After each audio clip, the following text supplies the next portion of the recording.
السلام علیکم دوستو، میں ہوں سید انور علی شاہ اور آپ دیکھ رہے ہیں ہسٹوریکل ورلڈ۔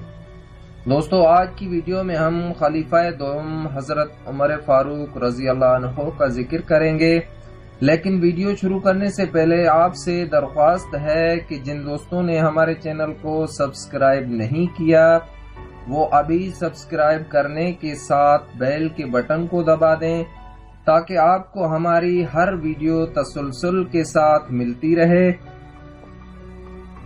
دوستو، آپ رضی اللہ عنہ کا نام عمر، لقب فاروق اور کنیت ابو حفص تھی۔ آپ کے والد کا نام خطاب اور والدہ کا نام خنتمہ تھا۔ آپ کا سلسلہ نسب 8ویں پشت میں حضور پاک صلی اللہ علیہ وسلم سے ملتا ہے۔ آپ کی پیدائش حضور پاک صلی اللہ علیہ وسلم کی پیدائش کے 13 برس بعد مکہ میں ہوئی۔ آپ بچپن ہی سے شجاع، دلیر اور حق گو تھے۔ لکھنا پڑھنا سیکھا اور فن سپہ گری اور شہ سواری میں خوب نام پیدا کیا۔ نبی اکرم صلی اللہ علیہ وسلم کو اللہ تعالی نے نبوت پر سرفراز فرمایا تو اس وقت آپ کی عمر 27 برس تھی۔ شروع میں آپ اسلام کے مخالف تھے، لیکن بعد میں اللہ تعالی نے آپ پر احسان عظیم کیا اور آپ حلقہ بگوش اسلام ہو گئے۔ اس کے بعد زندگی بھر اسلام کی خدمت میں گزاری۔ دوستو، حضرت عمر فاروق رضی اللہ عنہ کے مسلمان ہونے کے وقت مسلمان قلیل تعداد میں تھے۔ اس کے باوجود آپ انہیں لے کر کعبہ گئے اور کفار کو مخاطب کیا، اب عمر مسلمان ہوا ہے اور نماز ادا کرنے لگا ہے، کسی میں ہمت ہے تو روک لے۔ اس دن سے کفر اور اسلام کا فرق واضح ہوا اور نبی کریم صلی اللہ علیہ وسلم نے آپ کو فاروق کا خطاب عطا فرمایا۔ ہجرت مدینہ کے وقت اعلانیہ چند ساتھیوں کے ساتھ نکلے، طواف کعبہ کیا اور کفار مکہ کو للکارا، لیکن کوئی مقابلہ کے لیے نہیں نکلا۔ آپ نے حضور صلی اللہ علیہ وسلم کے ساتھ غزوات میں شرکت کی اور وقتاً فوقتاً مشورے دیتے تھے۔ آپ کے بعض مشوروں کی تائید میں آیات قرآنی نازل ہوئیں۔ حضرت عمر سیرت اور کردار کے لحاظ سے بہت بڑے مقام پر فائز تھے۔ دل میں اللہ تعالی کا خوف ہر وقت رہتا تھا۔ نماز میں قیامت کی آیات پڑھتے تو زارو قطار روتے تھے۔ حضور صلی اللہ علیہ وسلم سے بے حد الفت تھی، آپ کے کپڑوں پر پیوند لگے رہتے تھے۔ دوستو، حضرت عمر فاروق کا دور خلافت تاریخ اسلام میں ضرب المثل ہے۔ فتوحات، انتظام سلطنت اور مسلمانوں کی ترقی کا دور تھا۔ بے پناہ مصروفیت کے باوجود رات کو مدینہ کی گلیوں میں گھوم پھر کر حالات سے باخبر رہنے کی کوشش کرتے تھے۔ آپ کی پوری زندگی کا مطالعہ کیا جائے تو آپ ایک عظیم انسان، بہترین مسلمان، عظیم فاتح، معمار سلطنت اور بہترین منتظم تھے۔ حضرت ابوبکر صدیق رضی اللہ عنہ نے آپ کو خلیفہ منتخب کر کے مسلمانوں پر عظیم احسان کیا تھا۔ آپ کی دینی اور انتظامی خدمات تو بہت سی ہیں۔ دوستو، حضرت عمر فاروق رضی اللہ عنہ نے اپنی دور خلافت میں انتظامی خدمات سر انجام دیں۔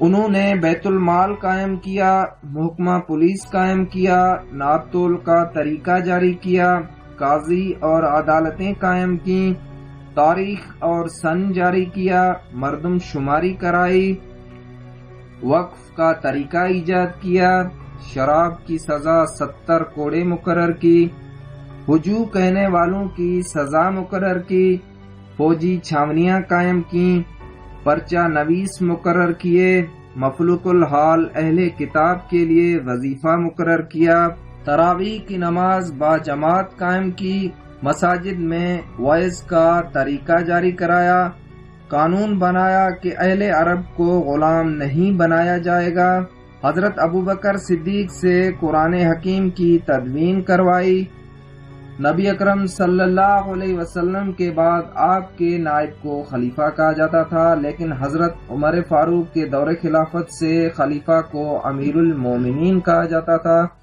خلیفہ کو بیت المال سے ایک آدمی کی طرح وظیفہ ملتا تھا۔ خلیفہ کے لیے ضروری ہوتا تھا کہ وہ قرآن اور حدیث کا پابند رہے۔ خلیفہ شورا کے فیصلے کا پابند ہوتا تھا۔ صحابہ کرام اور مختلف قبائل کے معززین شورا میں شامل ہوتے تھے۔ اگر کوئی اہم مسائل درپیش ہوتے تو تمام مسلمانوں سے رائے لی جاتی تھی۔ حضرت عمر فاروق کے دور حکومت میں حضرت محمد بن مسلم انصاری کو گورنروں کے خلاف تحقیقات کے لیے خاص طور پر مقرر فرمایا تھا تاکہ گورنر اپنے صوبوں میں اپنے طور پر منمانی نہ کریں۔ دوستو، عہد فاروقی میں اسلامی مملکت کو صوبوں میں تقسیم کیا گیا تھا۔ مکہ، مدینہ، جزیرہ، بصرہ، شام، کوفہ، مصر اور فلسطین صوبے تھے، لیکن بعد کی فتوحات کے بعد خوزستان اور کرمان فتح ہوئے تو ان کو بھی صوبہ بنا دیا گیا۔ صوبے کے گورنر کو عامل کہا جاتا تھا، جس کا تقرر عوام کی مرضی کے مطابق ہوتا تھا۔ کسی گورنر کے متعلق اگر عوام شکایت کرتے تو اسے اس عہدے سے معزول کر دیا جاتا تھا۔ ہر صوبے میں گورنر کے علاوہ کاتب، صاحب الخراج، صاحب الاحادیث، صاحب بیت المال، کاتب دیوان اور قاضی رکھے جاتے تھے۔ دوستو، حضرت عمر فاروق عدلیہ کی اہمیت کے پیش نظر عدلیہ پر خصوصی توجہ فرماتے تھے۔ جو علاقہ فتح ہوتا فوراً وہاں قاضی مقرر کیا جاتا۔ قاضی کی تقرری کے لیے عاقل، بالغ، ذہین، زاہد و متقی، شرعی علم کا عالم مرد کا تعین کیا جاتا تھا۔ عدلیہ ہر لحاظ سے آزاد ہوتی تھی۔ لوگوں سے انصاف کرنے کے عوض کوئی فیس نہیں لی جاتی تھی۔ مقدمات کی سماعت اور فیصلے اعلانیہ مسجدوں میں ہوتے تھے اور انتظامیہ قاضی پر کوئی دباؤ نہیں ڈال سکتی تھی۔ دوستو، حضرت عمر فاروق کے دور خلافت میں اسلامی فتوحات کا دائرہ بہت دور دور تک پھیل گیا تھا۔ وسیع جنگی مصروفیات کے باعث فوج کا علیحدہ محکمہ قائم کرا دیا گیا، جہاں مستقل فوجی بھرتی ہوتی تھی۔ فوجی مراکز اور چھاونیاں بھی قائم کی گئی تھیں، جہاں سے محاذ پر ہر وقت فوجیں اور سامان رسد پہنچتا رہتا تھا۔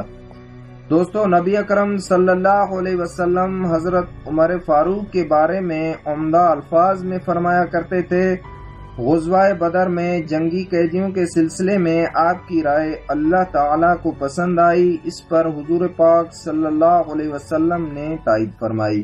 حضرت عمر فاروق دین کے معاملے میں سخت گیر تھے۔ شرعی حد کے نفاذ میں اپنے اور پرائے میں کوئی فرق نہ تھا۔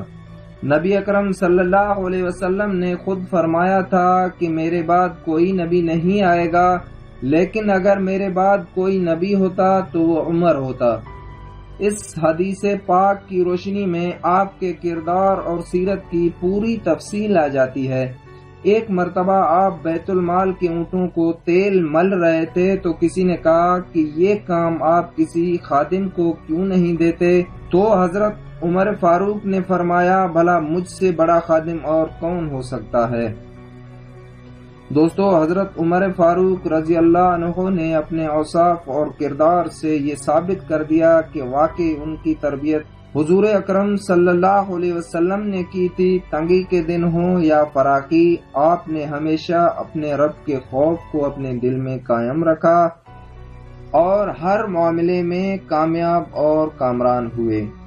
تاریخ عالم کے ماہرین کی رائے ہے کہ اگر ایک اور عمر مسلمانوں کو مل جاتا تو پوری دنیا میں اسلام پھیل جاتا اور کوئی ایسی جگہ باقی نہ رہتی جہاں اسلام کا آفاقی پیغام تسلیم نہ کیا جا چکا ہوتا۔ پیارے دوستو، ایک غلام ابو لولو فیروز نے آپ پر فجر کی نماز میں مسجد نبوی میں خنجر سے حملہ کیا اور آپ پر 3 وار کیے، جس کی وجہ سے آپ زخمی ہو گئے اور 3 دن تک زخموں کی حالت میں رہنے کے بعد آپ وفات پا گئے۔ دوستو آپ رضی اللہ عنہ نے 10 سال 6 ماہ اور 4 دن خلافت کی اور جاتے ہوئے دنیا کے بڑے بڑے حکمرانوں کو یہ پیغام دے کر گئے کہ حکومت و سلطنت کیسے کی جاتی ہے۔